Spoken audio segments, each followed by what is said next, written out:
10 minutes I have to wait to get rid of some quest. Why? Why is this even a thing? Although I think IdleOn is a fantastic game, and there's a lot of things that I like about it, there's also a few things that I don't necessarily like about it. So in this video, this is going to be 10 things that I hate in IdleOn. Starting out with the first thing, why can't I change my class? There's 3 classes, and it's very important which ones you pick, because you don't want to end up picking the same ones, and you want to make sure you're picking a big variety, so you have all the skills, so you're able to do all the skills efficiently, and you're able to get all the different kinds of abilities. But if you're just starting the game, you might not know this, and even still, as I've progressed quite a bit, almost entering World 4 now, I'm still not exactly sure that what I have here is optimal, because I don't know what's going to be in World 5, or even World 4. I'm not in World 4 yet, so I don't even know, and I've already feel like I screwed up because I have 3 mages. Well, actually I have 4 mages, so yeah, I'm really worried I screwed up, and it's really unfortunate. There's no way to fix this. So I think this is the biggest problem with the game. You need to at least give me the option to delete a character and start over so I can pick a new class. Now, the better option would be you just go in the gem shop and you got 2 empty spaces right here. So why can't you just add, right next to one of these other things, just add a class swap token or something. It wouldn't be that hard. So I don't know why he won't do it. Just make it cost 1,000 gems, whatever, I don't care. Just give us the option to do it. Now, moving on to the next thing, the mini gameplays. Why do I only get a few mini gameplays? You can see here I have 9, and I've bought at least 1. Let me check, actually. I think it's ridiculous you have to buy them, but yeah, I've bought 1. So you start out with 3, I think. You start out with 3 a day, and then you can buy extra ones. Now, why do I have to buy them? Why are they even limited? It doesn't make sense to me. Why wouldn't he want to keep players in the game? By doing this and limiting the minigame players, or the minigame plays, you're incentivizing players to just close the game and not play it. If somebody wants to fly a bug through a hoop for 12 hours a day, why don't you just let them do it? You obviously have to scale back the rewards a bit, otherwise people could just get a ton of rewards. There's achievements that you gotta get to get a high score, and when you only have 3 mini gameplays a day, or even 8 or 9, it's just not enough time to even practice to get good at these mini games to get the high score. It's just not enough time to practice. Secondly, what's just a problem with allowing the player to play the game? There's not really that many things you can actively do in the game as it is. And the one thing that you can actively do, you're limiting us to just a couple times a day. So it doesn't make sense to just let us do it as long as we want and just scale back the rewards. Now I want to talk about quests. And I find that a lot of the quests in this game are just useless and they're not worth doing. They will require a ton of materials, and they will hardly give you any kind of reward. Now, even though the developer seems to think that quests are not useless in this game, I would disagree greatly with this statement. I think a lot of them are useless. Just looking in my quest log here, you can see I need 1,000 forest fibers for this one, and 10 flowers, and I think the flowers drop from Baba Yaga, and you only typically get 1 from killing Baba Yaga, so that's 5 different times I have to kill Baba Yaga for one single gem. So that's something I'm not interested in doing at this point. This one, I have to AFK for 16 hours, and I get a single time candy. This is useless. This is useless. I have to give up 16 hours of my time to get 2 hours of my time back. This is insulting. This is garbage. This one was a real pain to do. This took forever because these keys are really, really rare. And this quest on its own just gives terrible rewards. The only reason I did it was for the Illuminati's token and for the fish-in lure he gives you later on. But this reward right here, this is garbage. So one other quick thing with quests, but is quite an obnoxious thing. If you realize you have a bunch of quests in here that you don't want to do, and you want to forfeit them all, watch what happens. Forfeit it, and then I try to forfeit the next one. Why do I have to wait a minute to forfeit another quest? This is so ridiculous. I've never played any kind of game that makes you wait just to get rid of a quest in your quest log. There's absolutely no reason for this to be here, and it needs to be removed. Now, moving on to something else is a bit unusual, and this is a bug actually, but if you have your music or your total game volume muted, and you're in an area and then you try and turn it back on, it won't turn on actually. It won't turn on until you go to a new area. And this is really weird.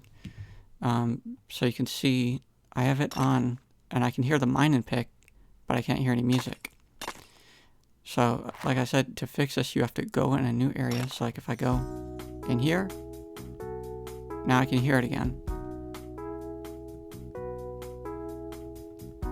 And I can hear it permanently, which is another kind of bug. See, and then when I go in here, then I can hear it now. So I don't really know why this is a thing, but I'm guessing it's just a bug that he didn't notice. Now I want to talk about the shops. So the shops are incredibly useful once you first unlock them and first start buying from them. But quickly they become kind of obsolete and you don't really look forward to buying things in here.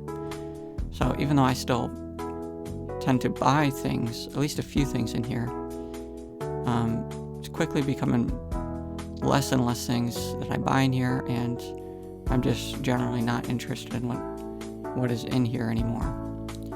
And you could say that's just because I'm progressing and I no longer need these lower level items, but I wouldn't say that that's a good thing. What I would propose that should be added is, how about adding some kind of rare items in here? Make it random, give us like some rare items that can show up in here. Or how about some materials? Say that there's a limited quantity of spore caps. Like I can buy 100 spore caps, or I can buy 100 carrot cubes.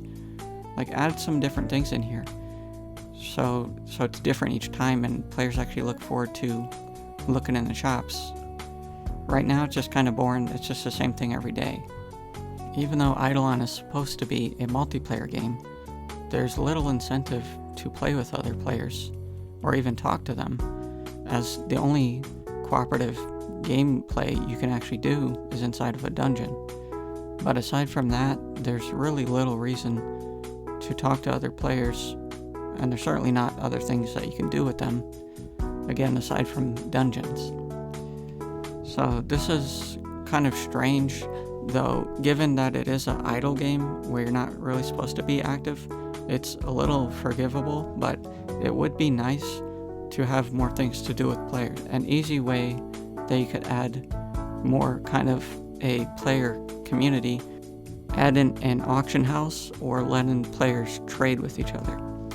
So by letting players trade with each other, they'll actually have incentive to talk to each other. So aside from trading, I think an auction house would create more engagement amongst players. Now I want to talk about the arcade game, which you get access to quite early on, and I just really don't like this game. I don't think it's fun, even though the rewards are alright, but I just generally don't think it's that fun, and I think it could be replaced by something much better, like a Wheel of Fortune, I think would be a lot more fun. You, for example, get to spin the wheel, and depending on where the arrow lands, then you get the same kind of prizes, really. And just give us a certain amount of spins. You could do it the same way. Instead of the balls, just give us a certain amount of spins. So I think that would be a lot more fun. But right now what we have is just you launch the balls, however many balls you have, just launch them, and they go wherever they want, really, just completely random. You can't even pick, like, let us pick where we want the ball to go. Let us just drop one ball at a time, so not 100 balls like this, just one ball at a time, and let us like actually pick where we want it to go. That would be more in line with how this game is actually supposed to be. So if you didn't know, this is based on the Japanese game, I think it's pronounced Pachinko, but anyway, so how that typically works is it's a wooden board instead, and you drop, I believe it would be one ball at a time, but I honestly don't know. I honestly don't know how it's done. I've never played the real thing, but let us like just drop one at a time, get rid of the portals. They're stupid, they don't make any sense, and they're just all RNG. This whole thing is just all RNG. Like, there's no actual physics going on here, you can tell. Whenever the balls hit on the pin, they either go perfectly left or they go perfectly right. It's like just a 50-50. At least add like some realistic physics in here if you're gonna do this. Now, these last few things are being quite nitpicky. They're not super important, but I wanted to get to 10 things just because it sounds better, and it sounds better in the YouTube title. So anyway, moving on to the last two things. Statues, I feel like could be a bit better. So the problem with them is that they just take up too much space. Even though I tend to dump all my statues at Statue Man every other day, I just can't get rid of them fast enough because you get them so frequently. So you can see, even though I don't have that many in my inventory here, because I've dumped them all into my storage chest already, you can see they're taking up just a bunch of storage space. And I just don't feel like dumping them all the time on Statue Man. So why can't you just fix this? Like, give us something in the automation arm, maybe? Something here to deposit all of our statues in the Statue Man directly.